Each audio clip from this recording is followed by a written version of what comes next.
사무엘상 22장 1절에서 5절입니다. 제가 한번 여러분이 한 절 이렇게 읽겠습니다. 5절은 같이 읽겠습니다. 그러므로 다윗이 그곳을 떠나 아둘람 굴로 도망하매 그의 형제와 아버지의 온 집이 듣고 그리로 내려가서 그에게 이르렀고 모든 자와 모든 자와 마음의 자와 그는 그의 우두머리가 되는데 그와 함께할 자가 400명 가량이었더라. 다윗이 거기서 모압 미스베로 가서 모압 왕에게 이르되 하나님이 나를 위하여 어떻게 하실지를 내가 알기까지 나의 부모가 나와서 당신들과 함께 있게 하기를 청하나이다 하고 부모를 인도하여 모압 왕 앞에 나아가니 그들은 다윗이 요새 있을 동안에 모압 왕과 함께 있었더라. 같이 읽겠습니다. 선지자 다시 다윗에게 이르되 너는 이 요새에 있지 말고 떠나 유다 땅으로 들어가라. 다윗이 떠나 헤레스풀에 이르니라. 아멘. 할렐루야. 우리 옆분들과 인사합시다. 잘 오셨습니다. 주님의 은혜가 충만하길 원합니다. 아멘. 여러분, 인생의 한계를 만난 적 있으십니까? 인생의 한계. 지금 인생의 한계를 겪고 계실 수도 있고 인생의 한계를 이전에 겪어보셨을 수도 있습니다. 저는 항상 주일 예배 끝나거나 아니면 평일날에 최 목사님 만나러 가면 목사님이 항상 저를 앞에 두고 이런 말씀하셨어요. 나 정말 한계다. 나 너무 어렵다. 이제 못하겠다. 항상 저한테 그리고 진표 목사님한테 그런 이야기를 했어요. 그렇게 17년을 했습니다.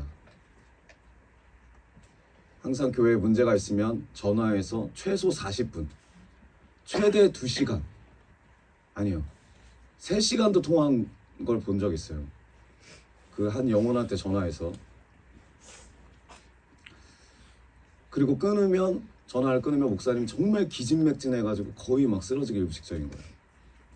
그때 얼굴을 보면 얼굴이 시꺼매가지고 너무 힘들다. 나 한계다. 근데 그때 이제 제가 뭐라 했냐면 옆에서 목사님 그래도 이겨내야죠. 그래도 넘어가야죠. 제가 지금 생각해보면 제가 그 한계의 무게를 몰랐던 것 같아요. 내 수준으로 생각한 거죠.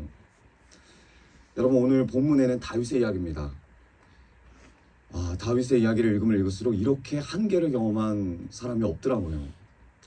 다윗이 도망자의 신세예요. 근데 중요한 건 다윗은 죄인이 아니에요. 다윗은 사울의 충신이었어요. 사울이 원하는 걸 다 했어요. 백성의 영웅이었고 나라를 살린 민족의 영웅이었어요. 그런데 사울의 모든 명령을 수행하고 사울을 지키고 사울을 진짜 하나님이 세우신 왕이라고 섬겼던 이 다윗은 칭찬을 받아도 모자른데 어떻게 되느냐? 사울의 시기와 질투로 인해서 광야 생활하고 있습니다. 도망자 생활하고 있습니다. 이 도망자의 삶이 참으로 비참하고 처참해요. 이 고난이 언제 끝날지도 모르는 이 상황 가운데 다윗이 점점 지쳐갑니다. 한 가지 묘안을 내서 블레셋에 숨어 들어갔는데 그곳에서 발각이 돼서 미친 척을 하게 되고 그 체면을 중시하는 문화 가운데 모든 체면이 바닥까지 떨어지고 침을 질질 흘려가면서 그들의 무시와 멸시를 당합니다. 얼마나 바닥을 쳤는지, 얼마나 하나님을 찾았을지. 그리고 그러던 다윗에게 하나님이 정말 놀라운 일들을 역사를 보여주시는데 바닥을 치고 그 가운데 하나님을 의지하니까 하나님이 누굴 보내주십니까? 사무엘상 22장 1절 우리 한 목소리 읽어봅시다. 사무엘상 22장 1절 시작. 그러므로 다윗이 그곳을 떠나 아둘람굴로 도망하매 그의 형제와 아버지의 온 집이 듣고 그리로 내려가서 그에게 이르렀고. 아멘. 지금 다윗에게 누가 왔다고요? 네, 형제뿐만 아니라 아버지의 모든 식구들이 왔어요. 이 도망자 다윗을 찾아왔어요. 거기다 플러스 우리가 잘 알고 있는 400명이 같이 옵니다. 이 400명은 그냥 400명이 아니에요. 사울의 통치에 상처받고 아픔을 가지고 환난을 당하고 그리고 빚진 자들, 마음이 원통한 자들이 다 한마음이 한뜻이 돼가지고 다윗을 찾아왔어요. 그럼 이 사람들은 누구 편입니까? 다윗 편이죠. 다윗 편입니다. 근데 진짜 다윗이 위로를 받고 기쁨을 얻었던 존재는 아버지죠. 그렇게 무시를 당했는데 아버지한테. 그리고 그 형제들 얼마나 다윗을 무시했는데 그 형제들과 아버지가 모두 다 손가락질하고 모두 다 배신자라고 하고 사울 말만 따르던 이스라엘을 등지고 이 위험한 길을 같이 옵니다. 다윗을 찾아왔어요. 다윗의 마음이 어떨까요? 네, 너무너무 위로가 되지 않겠습니까? 다윗이 이 무시와 멸시를 당하고 미친 척까지 해가지고 목숨을 겨우 부지한 그 순간에 이런 상황이 일어나는 거예요. 정말 위로받고 싶고 정말 원했던 남편이 아니고 가족, 아버지, 형제, 그리고 진짜 필요한 동역자들. 근데 그냥 동역자들도 아니고 자기와 똑같은 상처받은 자들이에요. 사울에게 상처받았던 자들. 얼마나 이 도망자인 다윗의 입장에서 이 사람들은 귀했겠습니까? 얼마나 위로가 됐을까요? 얼마나 마음에 든든했을까요? 하나님께 얼마나 감사했을까요? 이 당시만 해도 이 400명은 너무나 귀한 든든한 군사입니다. 군사. 아무도 쉽게 건들 수가 없어요. 권력을 얻은 거예요. 정말 이 하나님의 위로의 선물을 이 다윗이 받은 거예요. 그런데 이 다윗이 그 다음에 어떻게 합니까? 이 위로를 받고 이 기쁨 가운데 다윗이 안정을 택해요. 안정을 택합니다. 22장 3절 우리 같이 읽겠습니다. 22장 3절 시작. 다윗이 거기서 모압 밀스로 가서 모압이 이르되 하나님이 나를 위하여 어떻게 하실지를 내가 알기까지 나의 부모가 나와서 당신들과 함께 있게 하기를 청하나이다 하고. 아멘. 다윗이 사울 왕의 통치 밖에 있는 모압 땅으로 망명합니다. 이제는 위치가 달라졌어요. 예전에 혼자 있었지만 이제는 자기를 따르는 정말 자기가 사랑하는 가족들이 있고 그리고 자기를 정말 목숨 걸고 따라온 400명의 사람들이 있습니다. 그래서 망명을 신청합니다. 이 가족들과 마음이 맞는 이 400명의 사람들과 함께 도망치지 않고 이제 좀 안정적이게 평안하게 살기 위해서 그래, 사울이 그렇게 나오면 나는 그냥 사울이 다스린 이스라엘 땅에 살지 않고 모압 땅에 살겠다. 그냥 거기서 편하게 살겠다. 그리고 실제로 모압 왕이 받아줘요. 그리고 이들이 어디에 사냐면 들판에 살지 않아요. 안전한 요새 안으로 들어갑니다. 안전하게 살아요. 아, 하나님이 이제 나에게 평안을 주시는구나. 내가 이때까지 당한 억울함과 이 수모와 수치를 하나님이 기억하시고 내 마음에 맞는 사람들, 내가 정말 함께 살기를 원했던, 내가 정말 행복하기를 추구했던 나의 가족들과 살기를 주님이 허락하시는구나. 얼마나 감사를 많이 했을까요? 얼마나 영광을 많이 돌렸을까요? 그런데 거기다가 플러스로 갓 선지자가 방문합니다. 선지자가 방문하는데 이제 다윗의 기대에는 모든 부분이 다 하나님의 섭리 안에서 행복의 길로 가요. 고난이 끝날 것 같고 이제 뭔가 좀 이루어질 것 같은 거예요. 기대를 하는 거죠. 아, 이 선지자가 와서 하나님의 말씀을 전할 때, 야, 다윗아, 그동안 고생이 많았다. 이 고생이 끝나고 이제 이 고난이 끝나고 넌 축복받을 일만 남았다. 축복의 축복을 주님 이 다윗에게 내려주시옵소서. 왜? 선지자니까. 그걸 기대하고 있어요. 그 축복을 기대하고 있는데 이 갓 선지자가 와서 뜻밖의 말을 합니다. 뭐라고 하죠? 사무엘상 22장 5절. 선지자 갓이 다윗에게 이르되 뭐라고 합니까? 너는 이 요새에 있지 말고 떠나. 어디로 가라? 다시 돌아가라. 유다 땅으로 들어가라. 여러분, 이 말을 들으면 우리 같으면 어떻게 반응할까요? 어떻게 반응할까요? 아니, 하나님, 이제 조금 쉬려고 하는데, 이제 조금 안정하려고 하는데, 이제 조금 내가 위로를 받으려고 하는데 이럴 겁니까? 아니 사울이 들어가면 분명히 쫓아올 거고 우리를 가만두지 않을 건데 나 혼자 가는 것도 아니고 내 가족을 가야 되고 이 400명의 사람들 함께 가야 되는데 주님 나 못 가요. 안 가요. 저 같으면 이럴 것 같아요. 그런데 다윗이 어떤 반응을 보입니까? 22장 5절 후반절에 다윗이 떠나 헤레스불에 이르니라. 요새를 떠납니다. 요새를 떠나요. 모압이 요새를 나와서 그 평안과 안정을 뒤로 하고 다시 유대 땅으로 돌아가요. 그 유대 땅이 어떤 곳입니까? 고생의 땅이고 아픔의 땅이고 상처의 땅이고 충돌의 땅이고 가장 중요한 대적이 있어요. 이 대적이 기다리는 땅으로 하나님이 가래요. 다윗은 바로 순종해요. 그리고 갑니다. 이렇게 보면 정말 대단한 것 같아요. 근데 우리였으면 어떡할까요? 저였으면 버거워요. 이 명령이. 며칠 동안 기다리면서 하나님 좀 금식을 해볼게요. 하나님 좀 기도해볼게요. 하나님 좀 안 될 것 같은데 나만 가면 안 될까요? 근데 다윗은 가요. 여러분 다윗이 위대하다는 말을 하려는 게 아닙니다. 만약에 우리가 다윗처럼 간다고 하더라도 동시에 어떤 마음이 드냐면 이런 마음이 드는 거예요. 내가 하나님 가니까 하나님 좋은 일을 기대하겠습니다. 내가 하나님 말씀에 따라서 버겁지만 내가 순종하는 거 알죠? 그러니까 하나님 좋은 일을 기대합니다. 어떤 좋은 일? 400명밖에 없는데 조금 더 사람이 많이 올라나? 아니면 유다 땅에 들어가라는 그 말이 사울이 죽을라나? 내가 왕이 될라나? 여러 가지 생각을 한단 말이죠. 여러 가지 생각. 이런 기대 가운데 들어갔더니 완전히 반전된 일이 일어납니다. 23장 1절 제가 읽겠습니다. 사람들이 다윗에게 전하여 이르되 보소서 블레셋 사람이 그일라를 쳐서 그 타작마당을 탈취하더이다 하니 이에 다윗이 여호와께 묻자와 이르되 주님께 묻는 거예요. 주님 내가 가서 이 블레셋 사람들을 치리이까?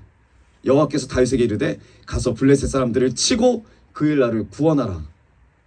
지금 헤레스풀을 지나서 유대 땅에 있는 그일라 땅을 들어갔어요. 거기서 뭔가 안정된 삶을 살 것 같았는데 자기는 그걸 기대했는데 결과는 뭐예요? 전쟁이에요. 전쟁. 사울 피하려다가 블레셋하고 싸우려는 상황이에요.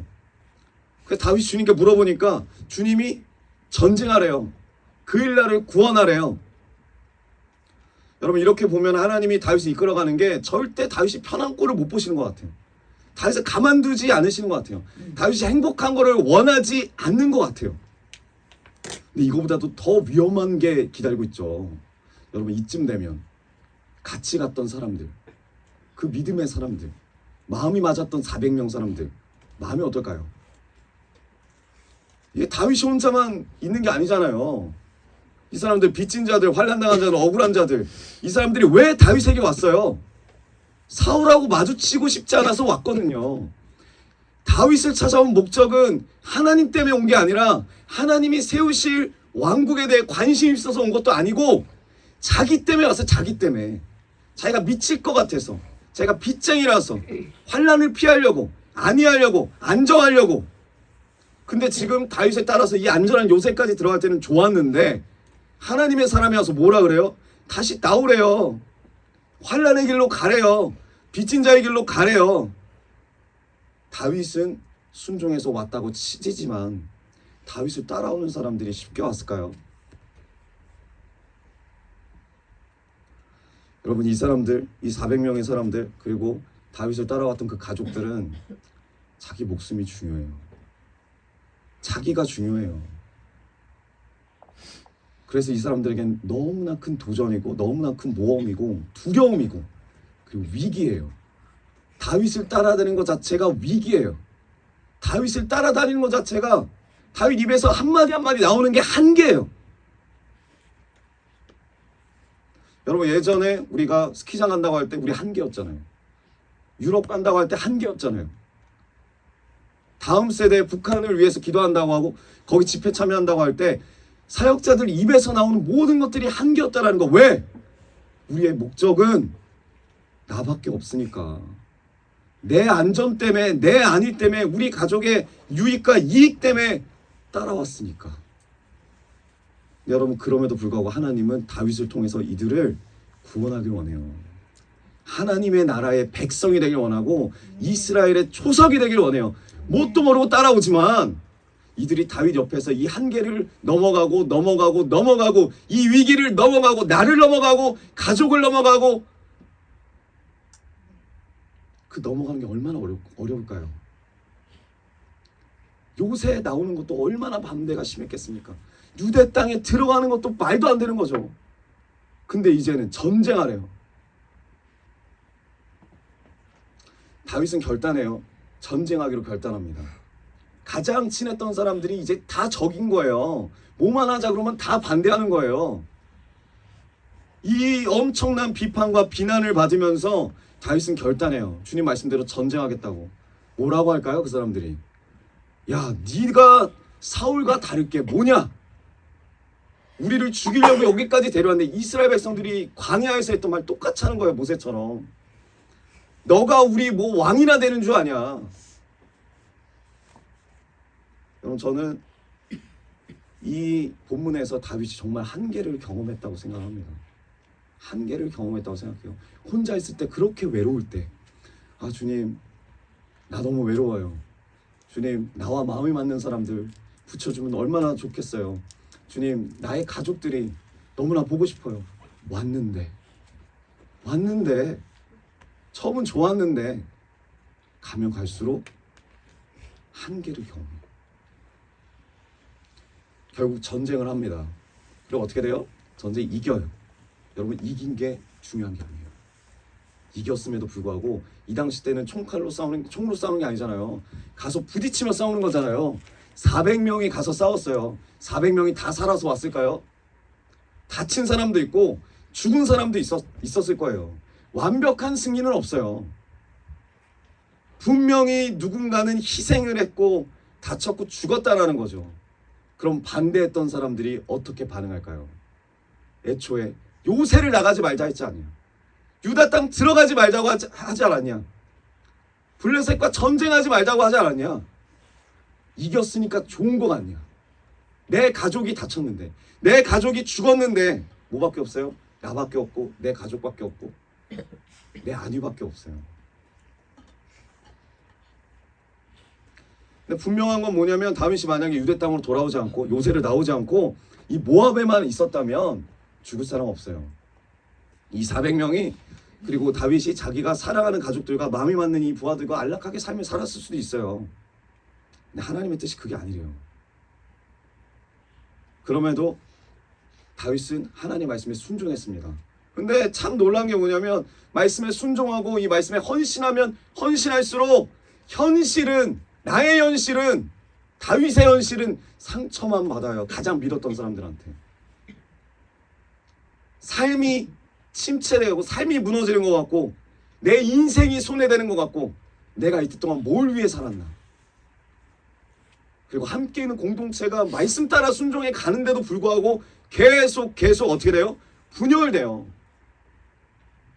분열됩니다. 알 수 없는 한계를 계속 맞이해요. 근데 여러분, 여기서 끝이 아니죠. 한계가. 그 다음에 어떻게 되죠? 그일라라는 도시의 사람들을 살려요. 블레셋하고 전쟁에서 이겨가지고. 그랬더니 낌새가 이상한 거예요. 다윗이 느낄 때 이 영적인 낌새가 이상한 거예요. 그래서 다윗이 기도합니다. 아니, 주님, 내가 주님 말씀대로 이 그일라 사람들을 괴롭히는 그 밀에서 곡식들을 훔쳐가는 이 블레셋과 전쟁에서 이겼는데 왜 이들이 나를 바라본 눈치가 이상합니까? 물어보니까 주님이 뭐라고 하십니까? 사무엘상 23장 12절 다윗이 이르되 그일라 사람들이 나와 내 사람들을 사울의 손에 넘기겠나이까? 사울한테 우리를 팔겠습니까? 라고 물어보니까 주님이 뭐라고 하십니까? 여호와께서 이르시되 그들이 너를 넘기리라. 목숨 걸고 싸웠거든요. 근데 이 그일라 사람들이 사울의 지배 안에 있는 사람이에요. 블레셋보다도 더 무서운 게 뭐냐면 사울이에요. 다윗을 도와줬다고 이게 전해지면 자기네들은 이 보복을 감당할 수가 없는 거예요. 그래서 어떡합니까? 바로 블레셋 이기자마자 다윗과 그 400명 그리고 다윗의 가족들을 전부 다 잡아서 사울한테 갖다 바칠 생각인 거예요. 이게 한계 정점 아닙니까? 그럼 그일라 사람들 어때요? 하나님 뜻도 모르고, 하나님 뜻도 모르고 자기밖에 없죠. 이 사람들도 자기 가족들밖에 없어요. 자기 목숨밖에 없고, 자기 생각밖에 없고, 자기 구원밖에 없어요. 이스라엘 전체에 하나님의 뜻을 보지 못하고 그냥 팔아버려요. 하나님이 기름 부은 왕인데 팔아버려요. 살려주고 구원해줬더니 다윗을 죽이려고 합니다. 다윗이 느끼는 배신감이 이루 말할 수가 없는 거죠. 죽은 사람도 있는데, 자기가 아끼고 사랑한 죽은 사람도 있는데, 전쟁 가운데 다윗에게도 큰 배신감이었겠지만 더 큰 문제가 있다 그랬죠. 그게 뭐예요? 따라갔던 사람들, 400명의 사람들 무슨 생각할까요? 처음부터 반대했다니까요. 요새를 떠나는 것부터 전쟁을 하는 것도 반대했고, 유다 땅 들어가는 것도 반대했고, 그럼에도 불구하고 믿었다 이거예요. 그런데 결과가 뭐냐? 배신이에요. 최악이죠, 최악.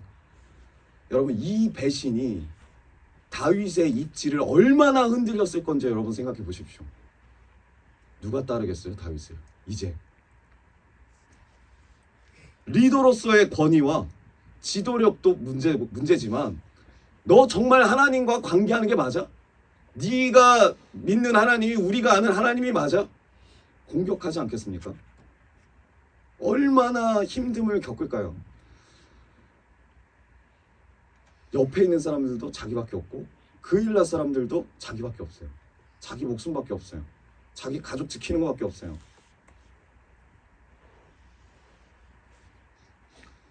분명히 실망했을 거예요. 현실이 그러니까, 사실이니까. 그럼 어떻게 할까요? 실망하면 어떻게 할 것 같습니까? 떠나죠. 야, 너가 기름 부음 받은 자라고? 아니, 사울이 아니라 너라며. 사울은 천천히고 너는 만만이라며. 너에게 하나님이 어딨어? 네가 기도 응답 받은 결과가 배신이나 당하고 우리 어쩔 거야? 난 이제 너 따라가지 않을 거야. 이제 이 다윗을 따르는 사람들이 몇 명이나 될까요? 여러분, 가족은 안 떠날 것 같습니까? 떠나요. 400명? 300명? 200명? 100명? 50명? 떠나요. 우리 눈엔 떠날 수밖에 없고, 떠난 사람이 실제로 있을 거예요. 그럼 하나님의 뜻을 쫓아왔는데 엄청난 저항과 반대를 맞이합니다. 그리고 믿었던 사람들에 의해서 더 많은 배신을 경험해요. 그리고 다윗은 한계를 경험합니다. 근데 다 똑같이 한계를 경험하는 거예요. 다윗뿐만 아니라 다윗 주변에 있는 사람들이. 왜 한계를 주십니까? 한계 앞에서 배신하고 넘어지고 좌절하라고 이 한계를 주십니까? 아니죠. 한계를 넘어가라고 주시는 거죠. 다윗이 이 한계를 넘어가야 진짜 이스라엘을 통치하는 왕이 될 수 있는 거예요. 인간으로서 모을 수 있는 인원은 최대치가 400명인 거예요. 그러니까 도전하는 거죠. 너 이 400명 안에서만 살래. 네가 행복해하는 가족들 안에서만 살래. 근데 내가 너에게 보여주고 싶은 건 400명을 넘어선 이 나라다. 열방이다.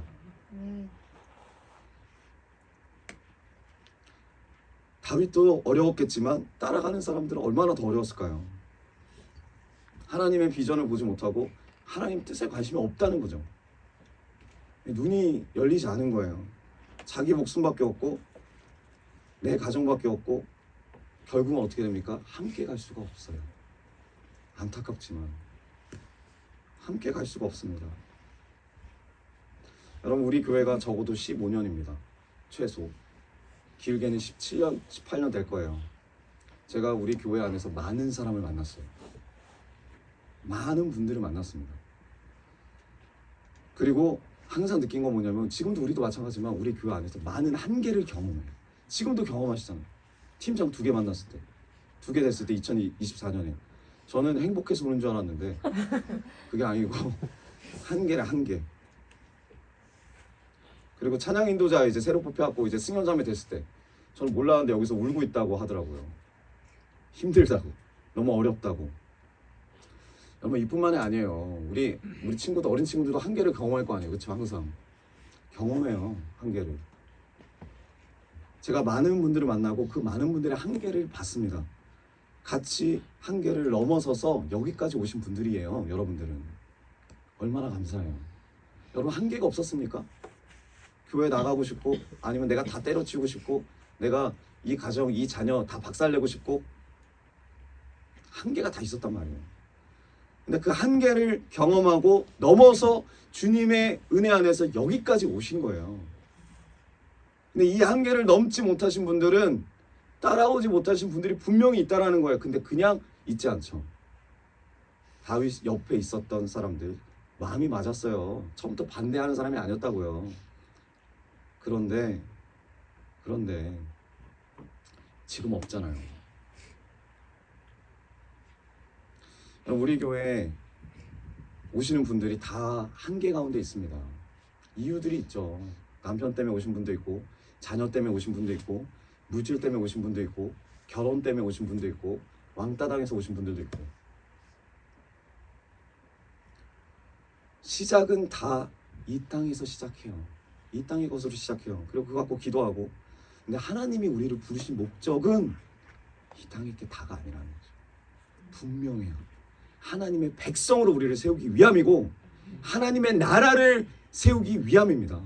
하나님의 교회를 세우기 위함이에요. 이 한계를 넘어서 하나님의 비전을 품고 일하는 하나님의 백성이 되는 것이 하나님의 뜻이라는 거예요. 그리고 그 과정은 무조건 한계가 있어요. 대부분의 한계를 경험했을 때 넘어가지 못하는 거예요. 제가 최 목사님 아프셨을 때 거의 붙어서 병간호를 했는데, 여기 옆에서 이제 병간호 하신 분들도 몇 분 계신 걸로 알고 있습니다. 같이 병간호도 했고. 근데 전화가 와요. 전화를 받았는데 이전에 이 한계를 못 넘고 나가신 분이에요. 목사님이 아프신데 그 아픈 분을 두고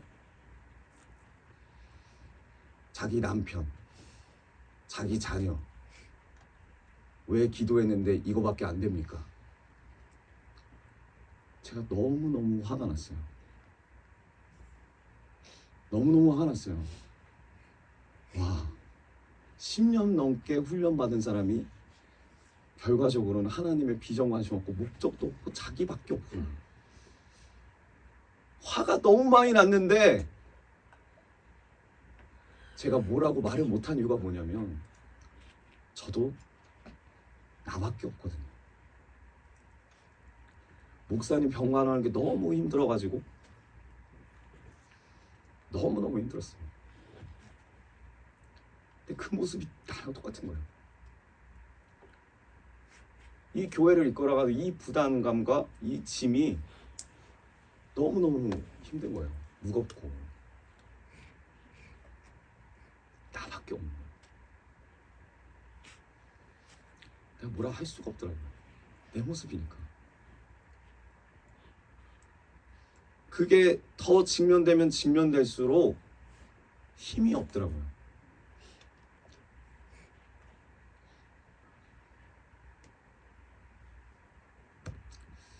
근데 주님이 다시 기도하게 하십니다. 기도하게 하시더라고요.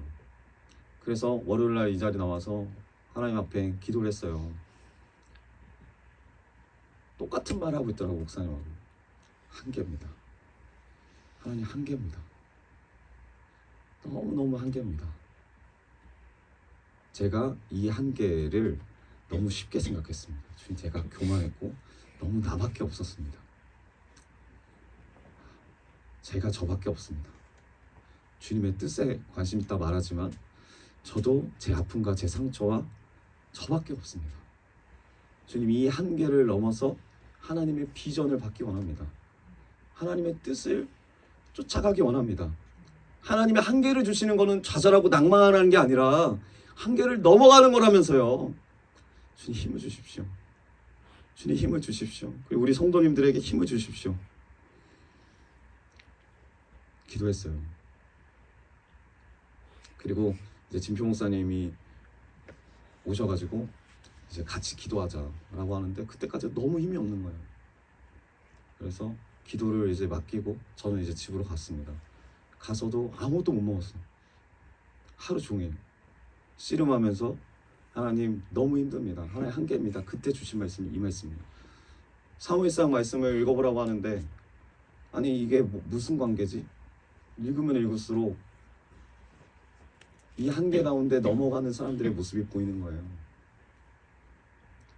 그리고 고백이 되는 거예요. 아, 내가 다윗에 같이 있는 400명의 사람이구나. 아, 내가 이 그일라 사람이구나. 그리고 나서 월요일 날에도 여기 청년들이 성도님들이 오셔갖고 함께 합동으로 교회를 놓고 기도한 줄 압니다. 그리고 어저께도 따로 연락하지 않아도 와서 한 마음으로 기도했습니다. 교회를 위해서 기도 제목을 나누고. 여러분, 그리고 나서 하나님이 이렇게 조금씩 희망을 주시고 소망을 주시는데 말씀 가운데 다시 기도의 끈을 붙잡고 회개가 되는 거예요. 주님, 내가 기도를 놓쳤던 거 다시 회개합니다. 그리고 다시 기도했어요. 그리고 다시 나아갔습니다. 근데 하나님이 붙여주신, 보여주신 선물들이 보이기 시작한 거예요. 조금씩 새로운 영혼들이 있고. 얼마나 적극적인지 벌써 찬양팀 방에 들어왔대요. 새가족부 그것도 안 했는데. 역대 이런 사람이 없어요. 역대. 있고 뭐 주연자매도 연락 와가지고 취직이 됐다 그러고, 또 채환자매도 연락이 와가지고 하나님 은혜 가운데 회복이 됐다고 하고, 용서하고 또 사람들을 또 마음을 받아들이는 그런 것들을 하나님 앞에서 더 고백하고 나아가게 됐다고 고백을 하고. 분명한 건 뭐냐면 지금 하나님이 우리 교회에게 계속 비전을 쏘세요. 이제 나를 넘어서 교회를 넘어서 열방으로 가라. 열방에 대한 비전, 열방에 대한 사랑. 아니 이제 나 좀 그만 찾고 내 가정 너무 그만 찾고 이제 열방을 향해 나가라. 근데 중요한 건 뭐냐면 이게 한계더라고요. 이게 별거 아닌 것 같은데 전혀 관심이 없으면 이걸 들으면 부담이 돼요. 그럼 첫 마디가 뭐냐면 이 뜻은 내 뜻이 아니다. 이 비전은 내 비전이 아니다. 여러분, 저도 제 비전 아니었어요. 근데 주님이 계속 말하는 거예요. 다윗에게도 유다 땅 들어가는 게 비전이 아니에요. 그냥 모압 땅에 사는 게 비전이지. 그게 행복이고. 왜? 하나님 믿으니까 그 안에서도. 근데 하나님은 유다 땅으로 다시 들어가래요. 비전을 가지고. 하나님의 나라를 세우래요. 나라가 세워지고 백성이 있어야 예수 그리스도가 오고 열방이 구원받기 때문에. 근데 그걸 400명은 못 보죠. 그일라는 못 보죠. 다윗도 한계를 넘어가면 넘어갈수록 그 예수 그리스도를 만나잖아요. 그래서 시편에 고백하잖아요. 그 예수 그리스도를. 여러분, 분명한 건 뭐냐면 하나님이 준비된 일꾼을 보내주신다는 거예요. 근데 우리가 이 한계를 다 같이 넘기를 원해요. 한 명의 나고자도 없이 넘기 원합니다. 나를 넘고 우리를 넘고 우리에게 주신 이 한계를, 이 한계벽을 넘기 원해요. 우리 옆 분들과 인사합시다. 한계를 넘읍시다. 한계를 넘읍시다. 그리고 사무엘상 23장 13절 하나님의 은혜가 넘칩니다. 우리 한 목소리 읽어봅시다. 시작. 다윗과 그의 사람 600명 가량이 일어나 그일라에 떠나서 갈 수 있는 곳으로 갔더니 다윗이 그일라에서 피한 것을 어떤 사람이 사울에게 말하매 사울이 가기를 그치니라. 아멘. 400명이었죠? 죽은 사람도 있다 그랬죠? 도망친 사람도 있다 그랬죠? 근데 지금 몇 명입니까? 600명이에요. 600명이에요. 근데 현실은 최악인데 사람이 늘어나요. 이게 은혜죠. 이게 은혜죠. 분열과 분쟁 가운데 믿음의 사람들을 계속 붙여준다는 거예요. 다윗 옆에 600명이 있는 거예요. 여러분, 이게 한계를 넘는 은혜입니다. 하나님께 온전히 순종하고 나아가면, 그 한계까지 나아가면 한계를 뛰어넘을 수 있는 은혜를 주세요. 근데 한계 앞에서는, 그 벽 앞에서는 정말 좌절과 절망할 수밖에 없고 숨이 끊어질 것 같고 너무나 답답하고 최악이라는 거예요. 최악. 근데 그게 당연해요. 당연해요. 주님은 넘어가래요. 도망가지 말고 피하지 말고 직면하래요. 넘어가래요. 이 고난이 정말 지치게 해요. 군대처럼 1년 8개월, 1년 10개월, 1년 6개월 갔다 와라. 1년 6개월 있는 것도 정말 힘들거든요. 쉽지 않습니다. 들어가자마자 디데이를 해요. 나는 앞으로 나갈 날짜가 500일 남았다. 여러분 500일 남았다부터 카운트 재면 얼마나 스트레스입니까? 근데 그거보다 더 최악이 뭐냐면 언제 나갈지 모른다는 거죠. 언제 나갈지 모른다는 거죠. 한 걸음도 못 갈 것 같아요. 너무 힘들어서 숨이 막히고 답답하고 죽을 것 같고 내가 이 가지고 있는 모든 것들 다 버려버리고 싶고 던져버리고 싶고 도망가고 싶은 그 순간이 바로 한계의 특징입니다. 여러분 축하합니다. 그게 한계예요. 한계를 경험한 거예요. 여러분 그게 은혜더라고요. 왜? 내가 경험할 수 있는 내 수준의 끝이에요. 내가 인내할 수 있고 내가 사랑할 수 있는 수준의 끝이에요. 난 이거밖에 안 되는 사람이에요. 근데 주님 원하는 건 뭐냐면 여기까지 올라왔으니까 이제 넘어가라. 넘어가라. 그게 영적 성숙이더라고요.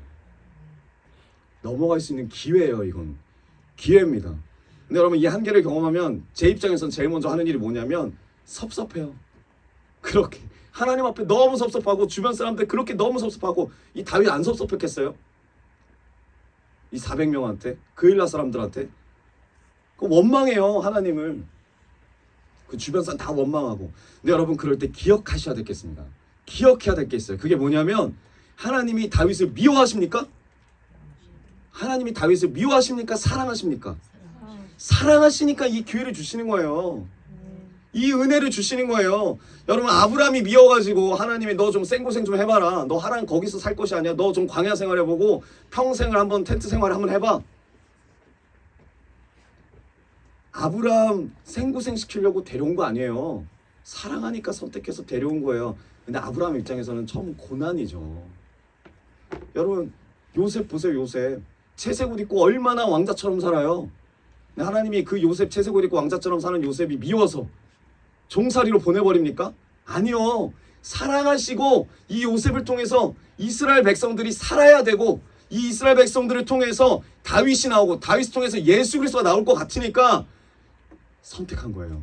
사랑해서. 또 누가 있습니까? 우리가 느낄 때 초대교회 사도행전 2장만 봐도 초대교회 아주 은혜가 충만합니다. 성령 충만한 교회. 우리가 봤을 때 이 이상의 교회는 없어요. 은사부터 나누는 것까지 서로를 배려해주고 축복해주고 모든 현재 있는 이 교회가 초대교회를 모델로 나아가고 있는데 초대교회 근처도 못 가요. 어려우니까 그만큼. 근데 여러분 그 초대교회가 뭘 잘못했다고 하나님이 그 초대교회 사람들 미워서 완전 다 박살냈습니까? 사도행전 8장 보세요. 7장 보세요. 박살냈다고요. 박살. 한계를 맞았어요. 사람이 아무도 없고 다 흩어져 버렸어요. 이 축복의 교회를 미워하셔서 그랬습니까? 아니요. 사랑하셨기 때문에. 우리 사무엘상 8장 4절 8절 한번 켜주세요. 사무엘상 8장 사무엘상이 아니라 사도행전 8장. 네, 우리 한 목소리 읽어보겠습니다. 시작.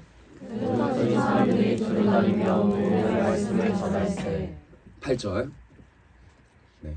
그 성에 큰 기쁨이 있더라. 아멘. 우리 눈에는 망했는데 기쁨이래요. 기쁨이 있대요. 하나님이 기뻐하신대요. 여러분 이 사람들, 이 초대교회까지 포함해서 이 사람들의 공통점이 있습니다. 그게 뭐냐면 섭섭한 사람들이에요. 하나님 앞에 원망이 된 사람이 아브라함만 보세요. 이삭 준다 그랬는데 이삭 안 주니까 얼마나 섭섭하고 원망이 되고.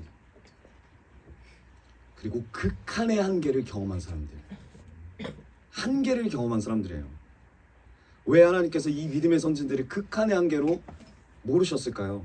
왜 우리들이 지금 이 순간에 감당할 수 없을 것 같은 그 한계로 우리를 모실까요? 그걸 뛰어넘으라고 극복할 수 있는 기회를 주시는 거예요.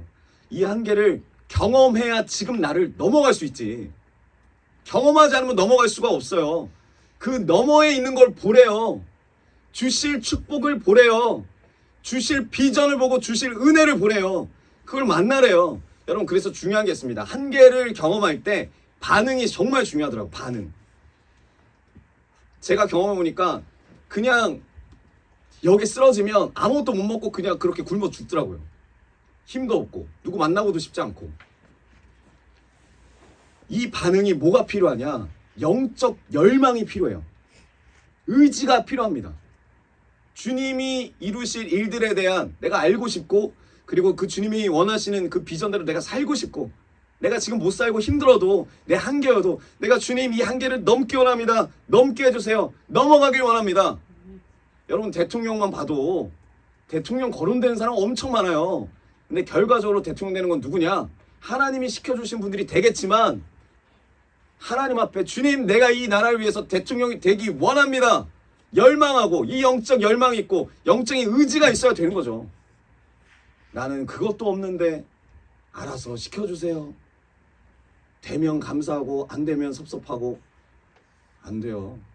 우리 형이 박사학위 따는데 오래 걸렸어요. 진짜 오래 걸렸어요. 근데 우리 형은 그렇지 않을지라도 우리 이모부가 항상 하던 말이 있어요. 우리 이모부도 교수님이었는데 걔는 열망이 없어. 걔는 의지가 없어. 나 같았으면 벌써 땄겠어. 근데 이제 땄어요. 학구열이 있어야 된다는 거죠. 학구열이 있어야 공부를 잘해요. 네, 하나님 앞에 그걸 달라고 하세요. 네. 네. 근데 우리도 할 말이 없죠. 우리도 없었기 때문에.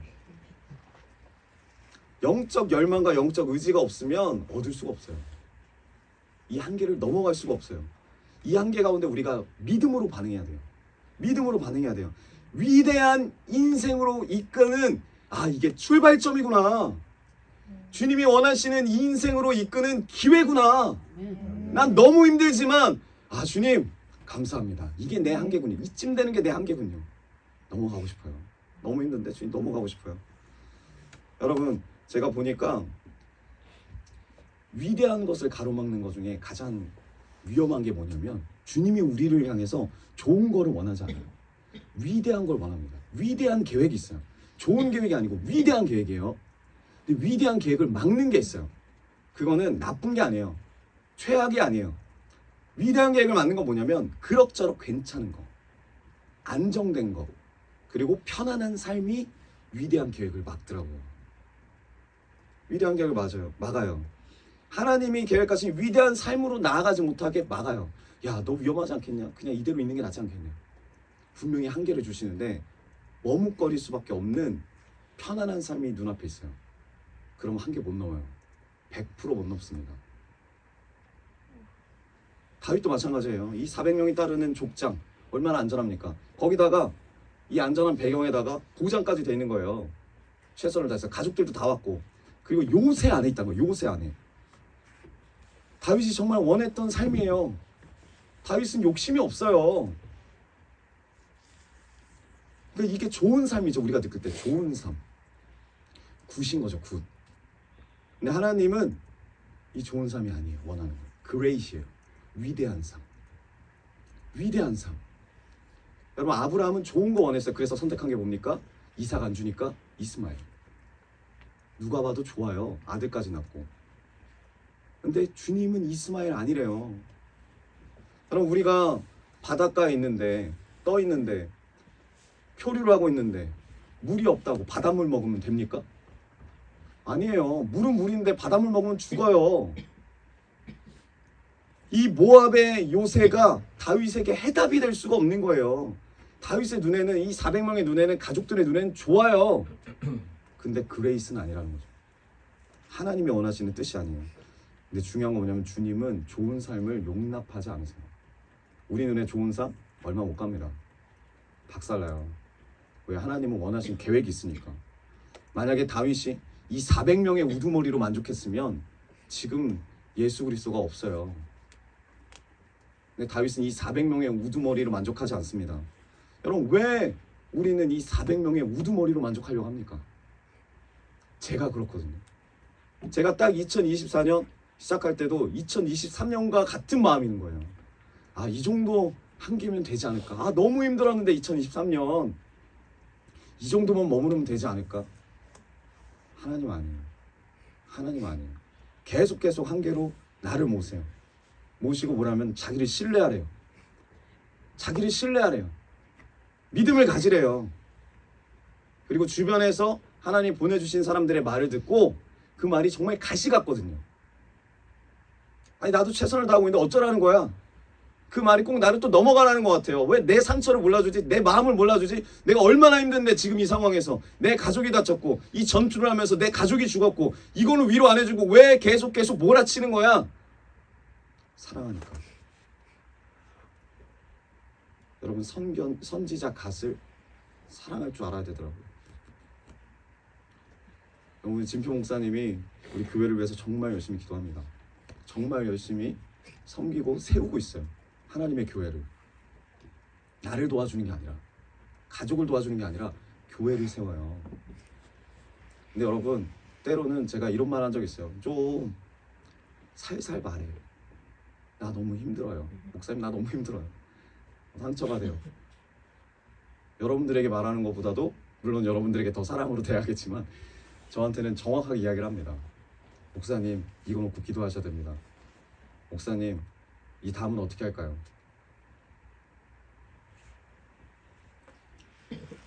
근데 그게 은혜예요. 저에게. 그리고 여러분들이 기도하시고 저에게 말씀해 주신 모든 것들이 다 하나님의 말씀으로 듣겠다고 저는 하나님께 마음을 먹었어요. 여러분 근데 그 말씀들이 들을 때 쉽지 않아요. 마음이 쉽지 않다고요. 근데 내 마음이 중요한 게 아니잖아요. 왜?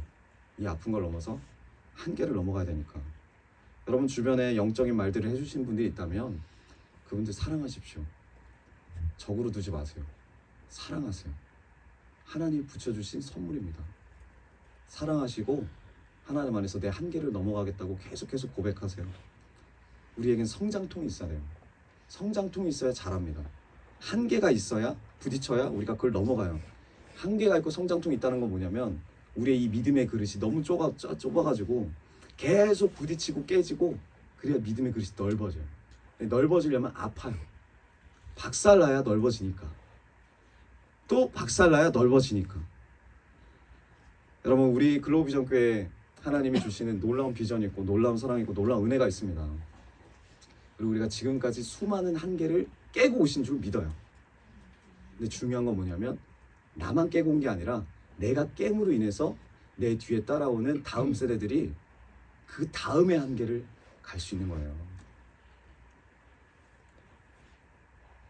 어떤 목사님이 저한테 그런 말씀하셨어요. 목사는